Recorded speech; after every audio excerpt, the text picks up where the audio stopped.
It started as a bold draft pick. Shedeur Sanders wasn't everyone's favorite on the Browns board, but Jimmy Haslam pushed hard, convinced the rookie had the tools to become a franchise cornerstone.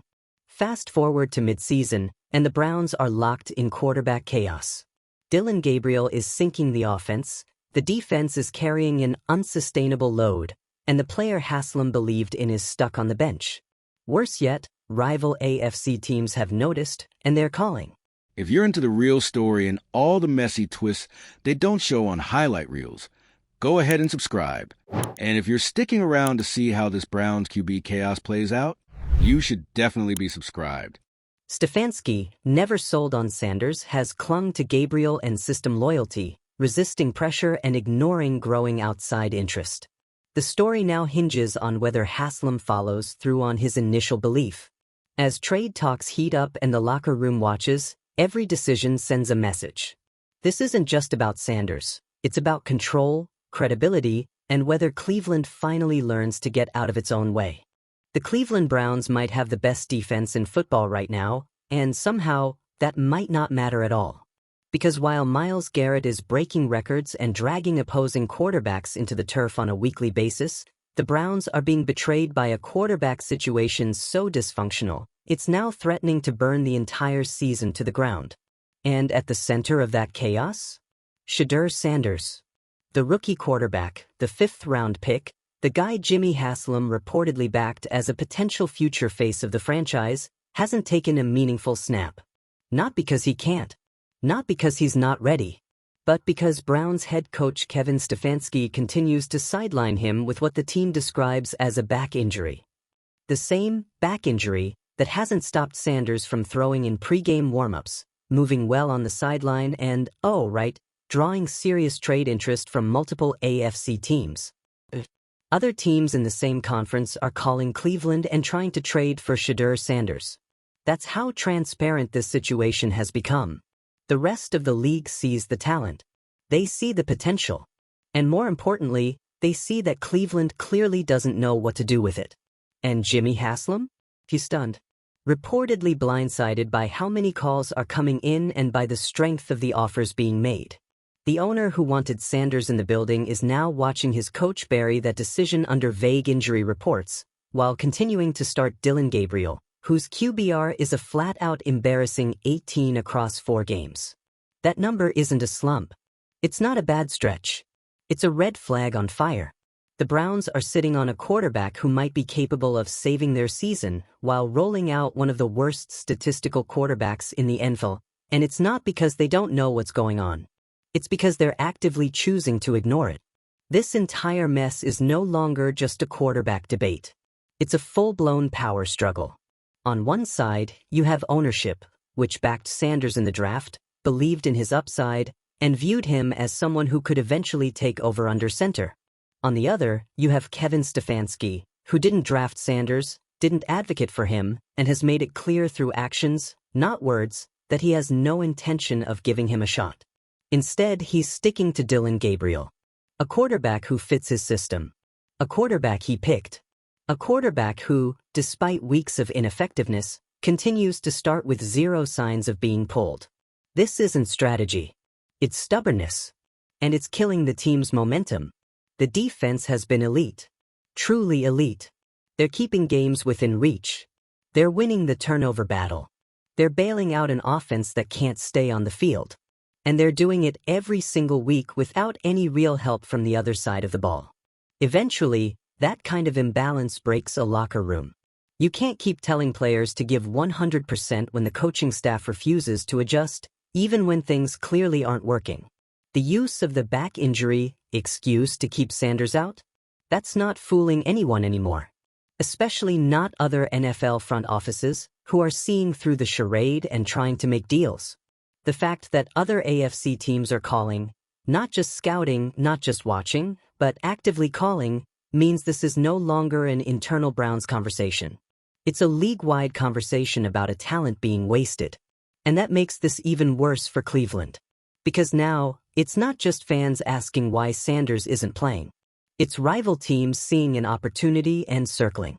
If the Browns end up trading Sanders before the deadline, the optics are going to be devastating. If he goes to a team like the Raiders, gets a shot and plays well, that becomes the story. That becomes the narrative that follows this franchise for years. The team that couldn't get out of its own way. The team that let internal politics cost them a playoff shot. That's the legacy being written in real time if something doesn't change fast. And if they don't trade him? If they keep him and still don't play him while the season slips away? That's worse. Then you're wasting both the talent and the trade value. You're signaling to your locker room and your fans that you're more interested in protecting coaching preferences than doing what's best for the team. Kevin Stefanski is coaching like someone who's more afraid of being wrong than of losing. He's holding the offense hostage with a quarterback that's not delivering, while ignoring the very clear message coming from the league. Shedeur Sanders is worth a real look. Not as a gimmick. Not as a desperation move. As a legitimate option. And the timing couldn't be more critical. The bye week just wrapped. The Jets game is on the horizon. The trade deadline is looming. This is the window. This is the moment to make a move, either by starting Sanders or by dealing him for value. But doing nothing? That's not just indecisive. That's organizational failure.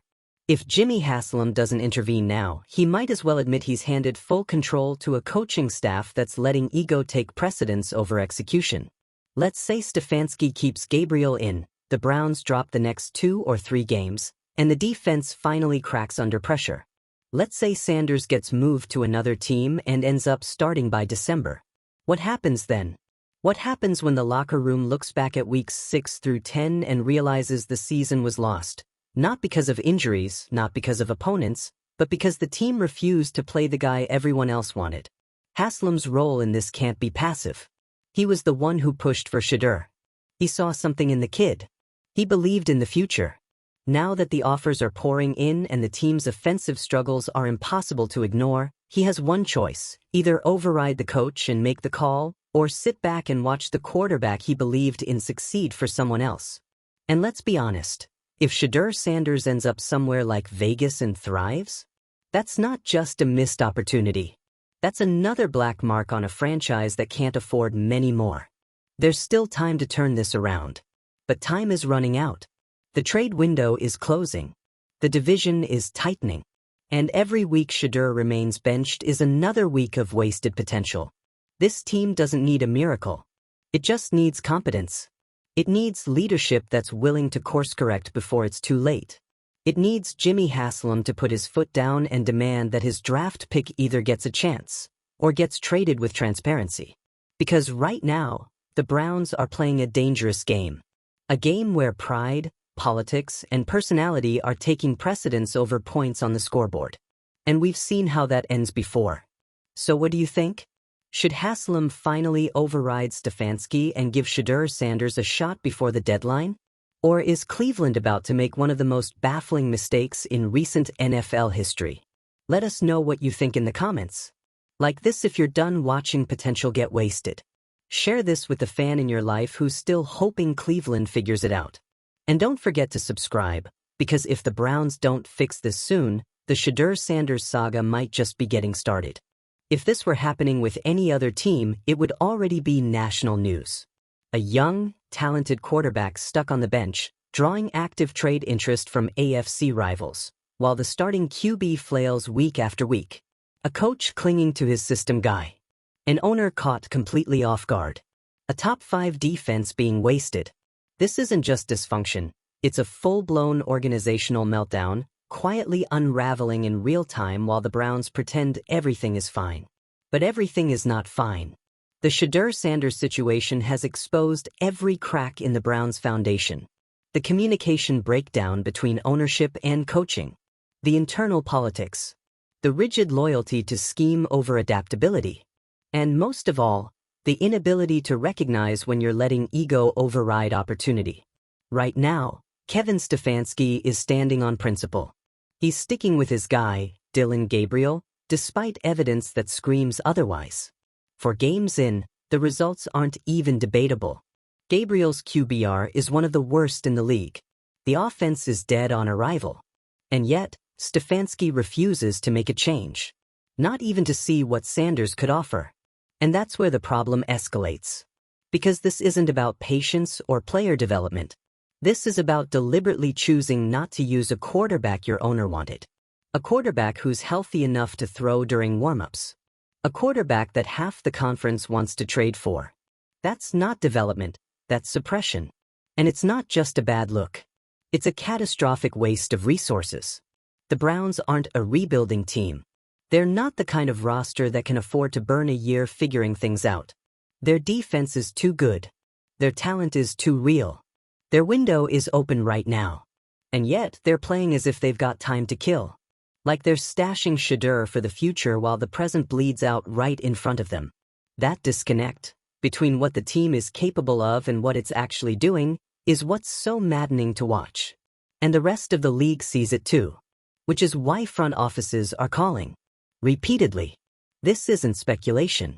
This isn't hypothetical. AFC teams are making real trade offers for Shedeur Sanders. Because they believe he could start for them right now. And even without NFL snaps, he's being treated like a serious asset. And that's what makes the Browns' inaction so damaging. Because if other teams are willing to put value on Sanders, and the Browns won't even play him, then what message does that send? That they're not evaluating based on talent. That the internal politics are more important than external results. That if you're not the coach's guy, it doesn't matter what you bring to the table. And if you're a player in that locker room, especially on defense, how do you process that? How do you watch your unit dominate week after week while the offense continues to collapse, and the coaching staff refuses to try something new? How do you stay locked in, mentally and emotionally, when the leadership is clearly putting system loyalty above team success? That frustration doesn't stay quiet. It builds. It spills over into body language, post-game interviews, and eventually, the culture. And right now, the Browns are dangerously close to letting the culture crack. Because even if Shedeur isn't ready to be a superstar, he has to be better than what they're getting. He has to give them a better chance to win. And at minimum, he deserves the opportunity to prove it. Not because fans want it. Not because the media is asking. But because the rest of the league is actively validating his potential. At this point, the only thing more damaging than not playing Sanders would be trading him.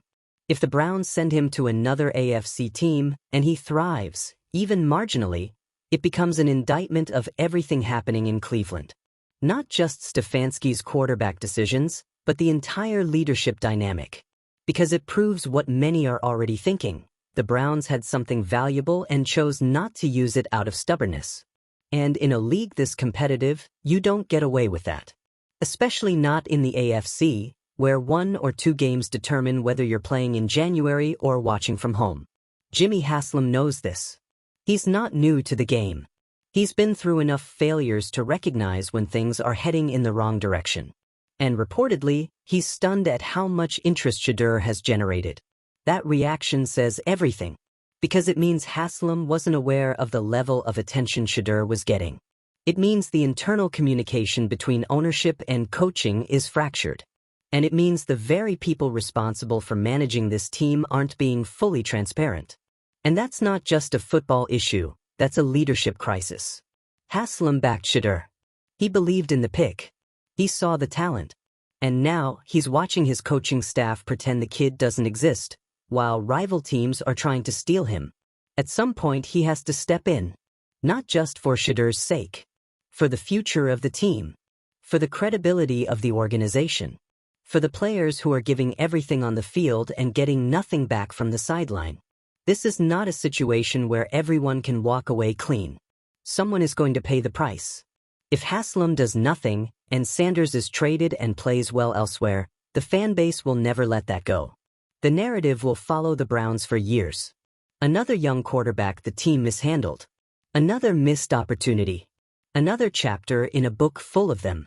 If Stefanski sticks with Gabriel, the losses pile up and the playoffs slip away. It's hard to see how he survives the season. Because at that point, the damage is beyond repair. The only option that makes sense right now is the one they haven't tried: play Shedeur. Start him. See what you've got. Give him the keys and let him drive. If he struggles, fine. At least you tried. At least you gave the team and the fans a reason to believe you were willing to fight for the season. but refusing to act? Pretending everything is fine while the offense implodes and the trade offers stack up? That's cowardice. And it's going to cost someone their job. The Browns have a small window left. A few more weeks, max. The bye week has passed. The Jets are coming up. The trade deadline is within reach. If a change isn't made now, it won't matter later. Because later, it'll be about damage control. Right now, it's still about salvation. The clock is ticking louder by the day in Cleveland. And what's becoming impossible to ignore is that the Browns aren't just facing a quarterback crisis, they're facing a credibility crisis. And at the heart of it is Shedeur Sanders, a rookie who's become the most talked about player in the league without even stepping on the field. Think about that for a second. Shedeur hasn't played a single meaningful snap for the Browns, yet his name is dominating trade rumors, team meetings, and front office debates. But because other teams see what Cleveland won't. They see potential. They see a capable young quarterback being blocked by a head coach more interested in protecting his system than protecting the season. And now, with the trade deadline around the corner, the Browns are staring down a decision that could define their year, and possibly the next 5. This isn't speculation anymore. AFC teams want Shedeur Sanders.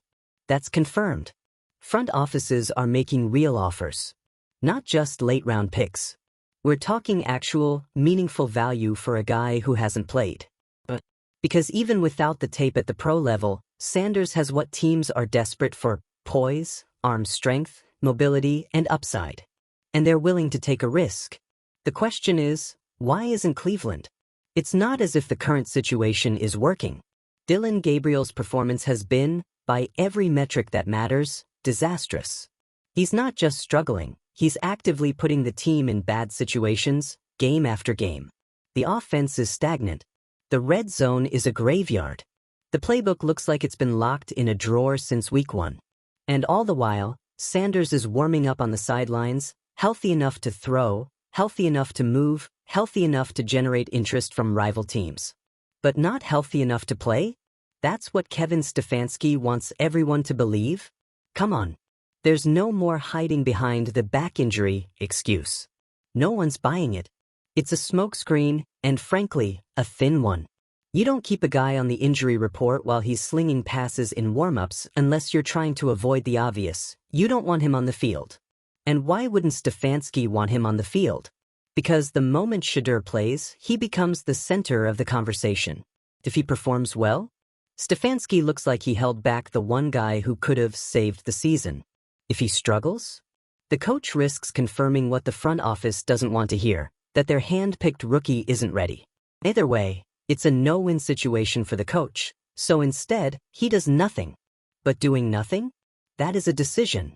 And it's the worst one possible. Let's talk about the locker room. This isn't a blind spot. Players see what's happening. The defense is giving championship-level effort. Garrett and company are dominating week after week, giving the offense chance after chance to take over games. And each time, it ends with another 3-and-out, another wasted possession, another moment where it's clear, this isn't working. There's no way the team isn't frustrated. How could they not be? You fight and scrap and grind for 60 minutes, and the guy under center can't even get you past midfield. Meanwhile, your own front office is fielding trade calls for a quarterback who hasn't been allowed to play, not because of health, but because of ego. That's not how you run a locker room. That's how you lose one. The division is still within reach. The Browns are not out of it, not yet. But they are running out of time. This bye week was the perfect opportunity to reevaluate, recalibrate, and make a clean change at quarterback. They could have come out of the break with a renewed plan, a jolt of energy, and a shot at saving the season. Instead, they're sticking with Gabriel. And now, the pressure is all on Jimmy Haslam. Because this isn't just about wins and losses anymore. This is about the integrity of the organization. Haslam backed Sanders in the draft. He believed in him. He saw him as a potential future piece. And now, that investment is being squandered by a coaching staff that never wanted him in the first place. Haslam has to decide. Does he let the season spiral just to avoid ruffling feathers? Or does he step in, take control, and make the call Stefanski won't? And let's be clear, If Haslam doesn't intervene, and Sanders is traded, and then plays well for another team, the backlash will be brutal. This won't just be another what could have been moment. This will be a franchise-altering failure. The kind fans don't forget. The kind that haunts organizations for years. Especially if that trade is to another AFC team. Imagine Sanders starting for a rival, putting up numbers, developing, gaining confidence, while the Browns sit at home in January, knowing they had the guy and let him go. That's not just mismanagement. That's malpractice. So what's left? Start Sanders. That's the only answer that doesn't end in disaster. Give him the job. Let him take the field. Let the offense try something new. Because sticking with Gabriel has already proven to be a dead end. And trading Sanders will be a decision this team can't walk back from. If Shedeur succeeds elsewhere, it doesn't matter what Stefanski says in post-game pressers. It won't matter what excuse is offered. The result will be the same. The Browns will have fumbled another opportunity in spectacular fashion. The next game is against the Jets.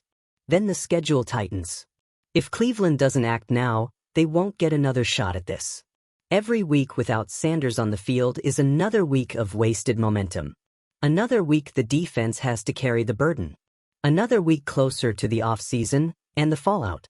Because there will be fallout. Whether that means coaching changes, locker room tension, or fan outrage, this doesn't end quietly. And it shouldn't. Not when the stakes are this high and the answers are this obvious. So let's talk about it. Should Haslam step in and start Sanders? Or should the Browns keep pretending this is normal while the season slides into irrelevance?